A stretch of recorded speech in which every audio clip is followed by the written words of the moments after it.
Hello everyone, you're welcome to this video और इस video में मैं जो बात करने वाला हूँ ये एक्चुअली पर्सनालिटी टाइप को लेकर के बात करने वाला हूँ। आई मीन जनरली जो पीपल यानी लोग सो लेते हैं एक एक्सट्रोवर्ट और इंट्रोवर्ट का। और ये वीडियो मैं डेडिकेट करना चाहूँगा टू ऑल इंट्रोवर्ट्स, उन लोगों को जिनकी पर्सनालिटी इंट्रोवर्ट आती है जैसे कि मेरा। अब क्या होता है एक्चुअली ये रिलेटेड जो बोला जैसे मैंने, तो ये इंट्रोवर्ट्स की कॉन्फिडेंस को लेकर के लोग क्या समझते हैं, जो बहुत ही चीख रहा है, चिल्ला रहा है, अपने वॉइस को रेज करके बातें कर रहा है, वो एक्सट्रोवर्ट है एंड कॉन्फिडेंट है। And a person who don't raise his voice, अपना वॉइस बहुत ही टॉप अप करके नहीं बोलता, नॉर्मली जनरली बातें करता है, अगर करना हो तो उसको इंट्रोवर्ट समझते हैं। और this is actually general definition of extrovert or introvert. The people is going to judge by you, just your speaking way, how you are communicating with the people. समझ रहे हैं बात को? सेम उसी तरीके से तो मैं जो बातें करने जा रहा हूँ, क्या एक व्यक्ति जो चीख रहा है, चिल्ला रहा है, जो बोल रहा है, इसका मतलब है कि वो कॉन्फिडेंट है? या फिर एक व्यक्ति जो रिलैक्स है, ज़्यादा लोगों से बातें नहीं करता, उसको जब ज़रूरत होता है बोलता है, अदरवाइज चुप रहता है, क्या वो अंडर कॉन्फिडेंट है या कॉन्फिडेंट नहीं है? तो एक्चुअली मेरा जो परसेप्शन है, मेरा जो ओपिनियन है, वो मैं रखने जा रहा हूँ।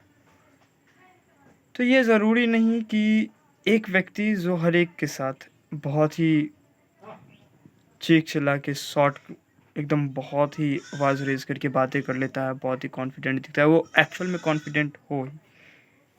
और एक्चुअल ये है कि कोई कितना भी एक्सट्रोवर्ट हो, कहीं ना कहीं जाके वो इंट्रोवर्ट होता है। और चाहे कोई कितना भी इंट्रोवर्ट हो, किसी न किसी के सामने वो एक एक्सट्रोवर्ट ही होता है।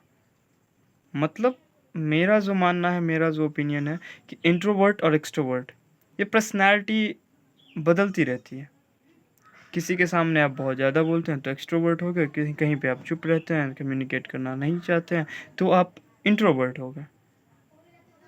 सो एक चीज़ मैंने ऑब्जर्व किया है कि बहुत ही संकोच करते हैं इंट्रोवर्ट पर्सनालिटी कि मैं कॉन्फिडेंट हूँ, नहीं हूँ, ये हूँ। लोग गलत समझते हैं, वो तो अब फुल्ली कॉन्फिडेंट है, ये पता है मुझे। जैसे कि मैं एक इंट्रोवर्ट हूँ, मैं कहीं किसी के सामने जाता हूँ जनरली नया पीपल के साथ कम्युनिकेट करना, मैं जल्दी घुल मिल नहीं पाता उसके साथ, मतलब घुल मिल नहीं पाता। अगर चाहूँ तो कम्युनिकेट कर सकता हूँ, लेकिन मैं करना उतना नेसेसरी नहीं समझता। भाई कोई भी अपना काम करेगा जाएगा, क्या मुझे उससे रिश्तेदारी करनी है? तो इसलिए मैं जनरली बातें नहीं करता।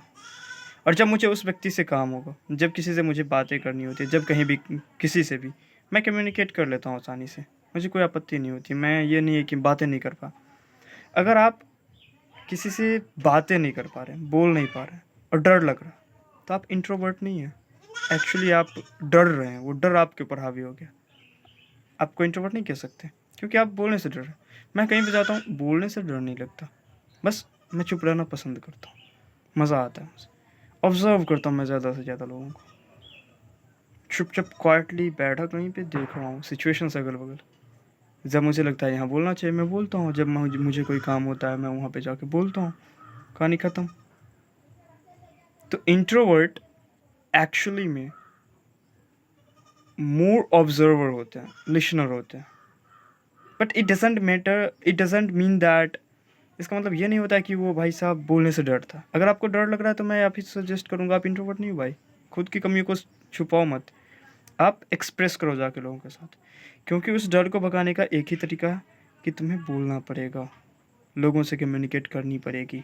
अगर नहीं करते हो तो तुम्हारी गलती है, तुम उस चीज़ को, कमी को छुपाना चाहते हो एक इंट्रोवर्ट टैग लगा के। मत करो ऐसा, जाओ बोलो, डे बाय डे देखोगे तुम कॉन्फिडेंट होते हो। हाँ नहीं, कॉन्फिडेंट हो तुम, तुम्हें कोई ये झिझक नहीं रहता कभी किसी के साथ कोई भी बात करने को। बट फिर भी तुम क्वाइट रहना पसंद करते हो, चुप रहना पसंद करते हो। यस, एंजॉय करो प्रोसेस को, मौज करो, कोई दिक्कत नहीं है। सो एक्चुअली में मैं जो कॉन्फिडेंस को लेकर के बात कर रहा हूँ, चीखना चिल्लाने का मतलब मैं कॉन्फिडेंस नहीं समझता हूँ कि कोई बहुत ही ज़्यादा बोल रहा, बहुत ही शो ऑफ कर रहा, कॉन्फिडेंस नहीं होता। Confidence is really something beyond that, उससे बाहर होती है हर एक चीज़। मुझे पता है कि सामने 100 लोगों की भीड़ है और वो गलत है, तू गलत है, सामने खड़ा होकर बोलो। पता है तुम्हारे सपोर्ट में एक भी व्यक्ति नहीं, फिर भी बोल रहे हो सब के सब गलत है। This is the confidence. Confidence का सिंपल सा मतलब है, जो मुझे पता है, जो अब वो सही है तो सही है, मैं उसको अपने पॉइंट को रखूँगा, अपने पॉइंट पे सटिक रहूँगा। बट इसका मतलब ये नहीं होता कि सामने वाले का पॉइंट ऑफ व्यू नहीं समझूंगा। तुम समझाओ, अगर तुम्हारे पॉइंट में, तथ्य में, इतनी फैक्ट में पावर होगी कि मुझे कन्विंस कर ले जाए कि ये ऐसे होता, हाँ भाई, मैं तुम्हारे फैक्ट जो है, तुम्हारे तथ्य जो है, उसके सपोर्ट में बोलूँगा। बट अगर ऐसा नहीं है तो मैं अपने पॉइंट पे सटिक हूँ, रुका हुआ। तो कॉन्फिडेंस, हम ये नहीं कह सकते कि जो बोल रहा है बहुत ही ज़्यादा वो कॉन्फिडेंट ही हो और जो चुप है वो कॉन्फिडेंट नहीं है। हो सकता है इसका अपोजिट भी हो। इंट्रोवर्ट के केस में ऐसा ही होता है, बंदा चुप है बट कॉन्फिडेंट है। Whenever he needs to speak, he will speak and he will win the situations and the circumstances and the environment and the माहौल, जो कुछ भी समझो, राज कर जाए। क्योंकि एक ही खासियत होती है, इंट्रोवर्ट लिसन ज़्यादा, मतलब सुनते ज़्यादा हैं, ऑब्जर्व ज़्यादा करते हैं, ट्राई करते हैं कि कहीं पे अननेसेसरली बातें ना करें, जिसे हम छोड़िए वो क्या बोले सब, बट वो ऑब्जर्व करने की कोशिश ज़्यादा से ज़्यादा करते हैं। तो this is my thoughts and opinion. मेरा जो थाट्स था, जनरल और ओपिनियन था, वो मैं शेयर करने की कोशिश किया और शेयर किया यहाँ पे। So thank you for watching this and this is my view, and what is your opinion, let me know in the comment sections, and आप comment कीजिए, वहाँ से बताइए कि आपका opinion क्या। जय हिंद, थैंक यू।